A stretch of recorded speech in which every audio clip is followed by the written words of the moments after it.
Okay, so a conditioned internal, in the sense being discussed here, is an internal thought process that is a direct result of a torture by externals. The mental, the fruit of the poison tree, so to speak. After a week or so of having "you are a good Marine" drilled into your head from non-consensual externals, then when the machine is turned off, there will likely still be the tendency to hear the phrase. This is especially true if the conditioning was specifically focused on a certain stimuli, through random stimuli also becoming conditioned in the same way that the bell ring is associated to the bowl of food.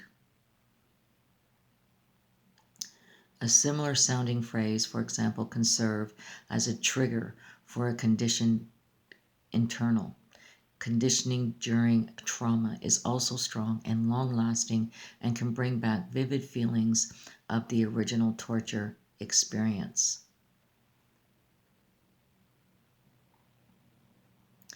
See, this is where, like I say, the triggers of emotion, it was all about emotion. And I was either, when I was put down, I felt like I was put down and then I was tapped into everything, every fiber of my being.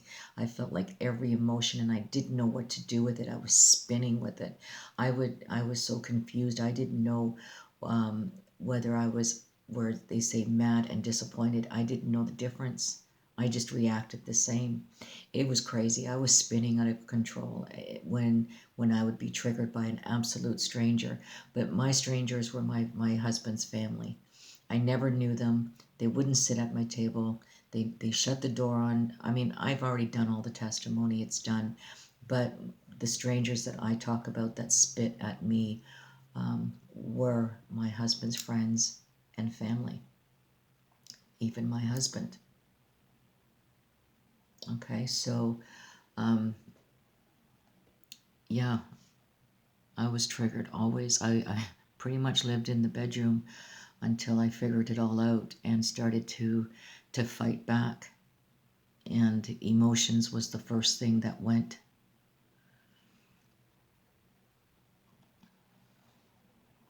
Now the protocol is very important here, that we understand this before we go into the video, okay? Now here's something that you can do for yourself, whether you have a channel or not. And if you do have a channel, then that means there's something that you should be investigating. A way to verify that a signal is purely external is via the protocol. This protocol assumes you have a cooperative person on the other end of the external channel. Remember, the person outside, and then the internal is your thoughts. You wish, okay, in practice, what you learn is that if there is such an external channel, you do not have a friendly. So if someone responds to you, that is, the protocol is the way that the friendly could elucidate to you that can prove to you that this information exists. Okay. But here's where we are with the video between the two brothers. Now, this is not to go against, but this is something I could think we could all look at, because this is something that we cannot see. They never send valid 4-digit numeric data. Now, this 4-digit numeric data is everything of Jonathan Kleck.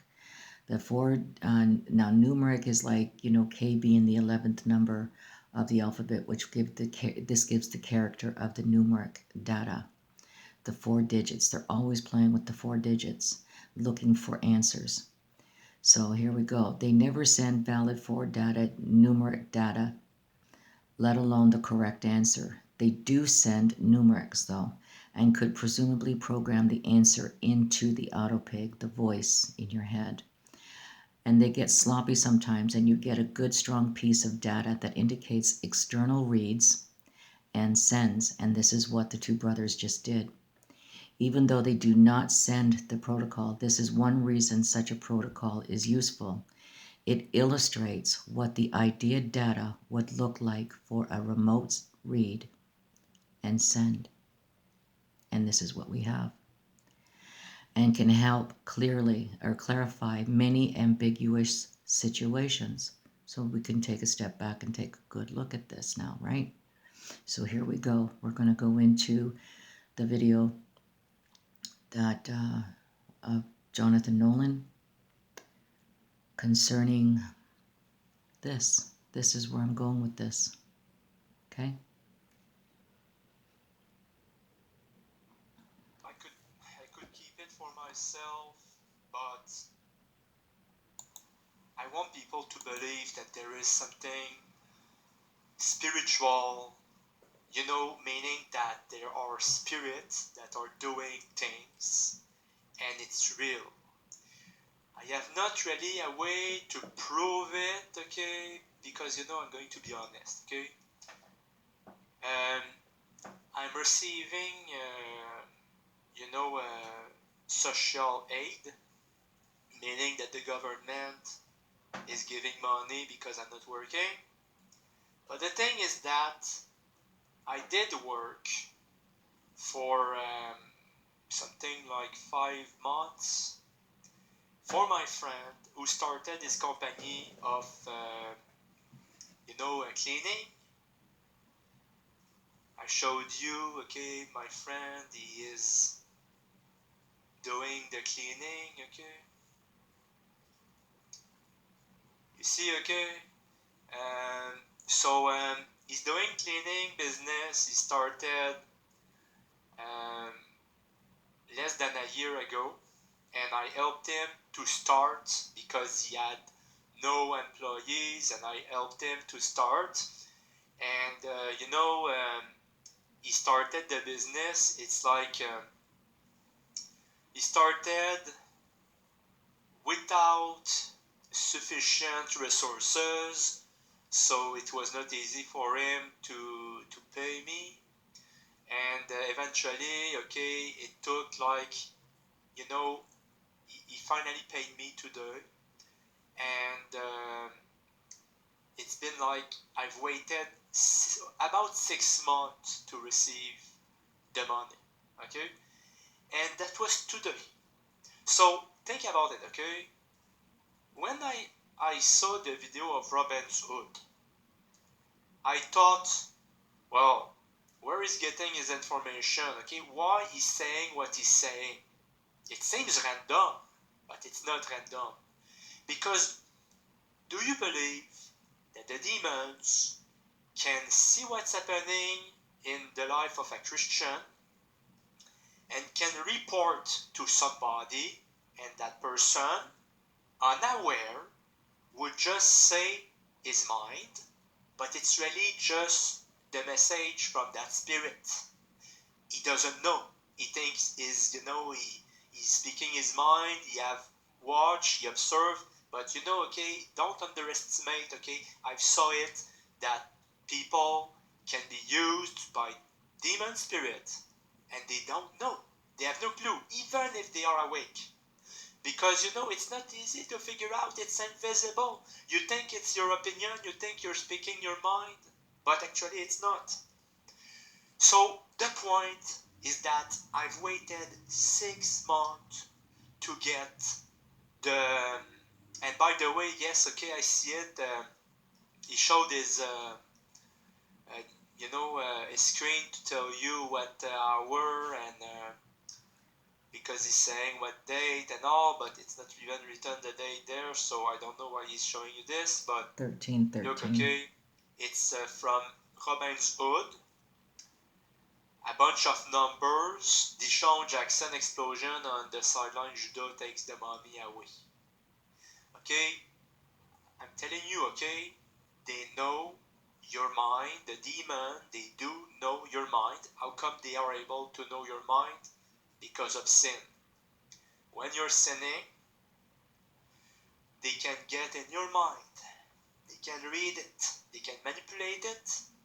They can control your mind. They can control your body partially. The more you sin, the more they can have control over you. Do you believe that?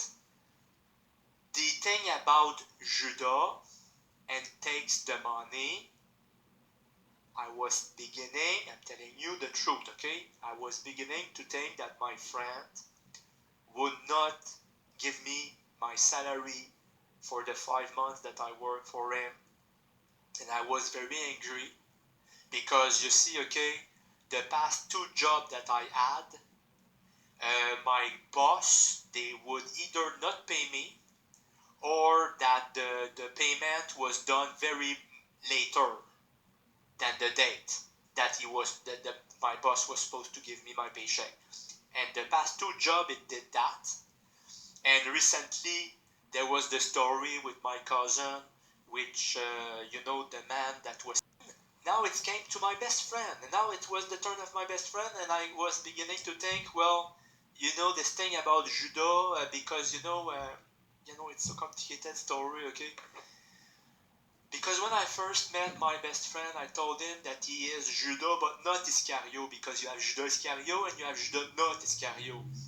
I said to everybody that judo Iscario was one of the cameramen of Jonathan Clegg by the name of Claire Dallery.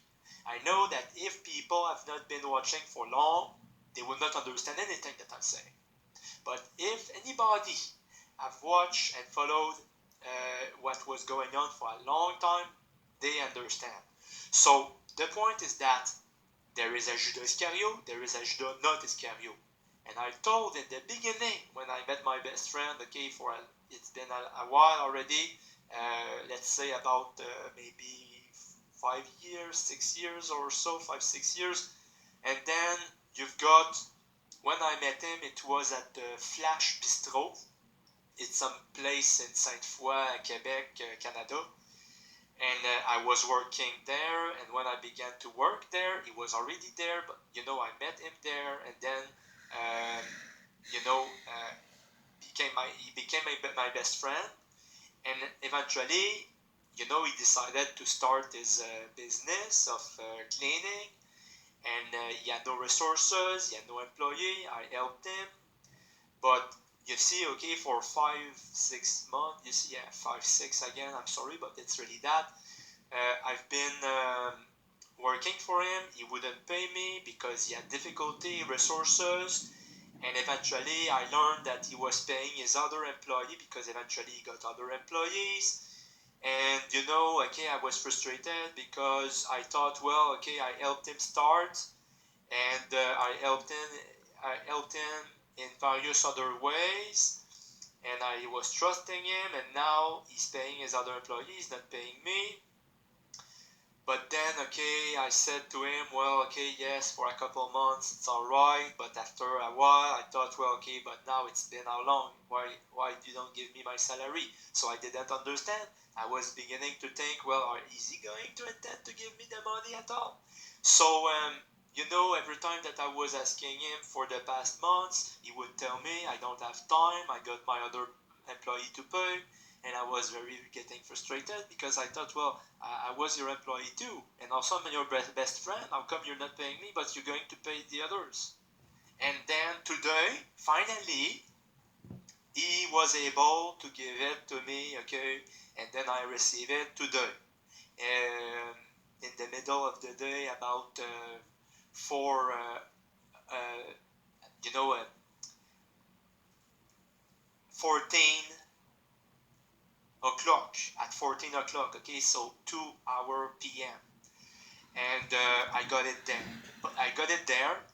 When I came back, I was watching, okay, what's going on. I fell on this video of Robin's Hood, and when I listened to it, what's the whole point of my long story? It was like a resume of something, okay, part of it.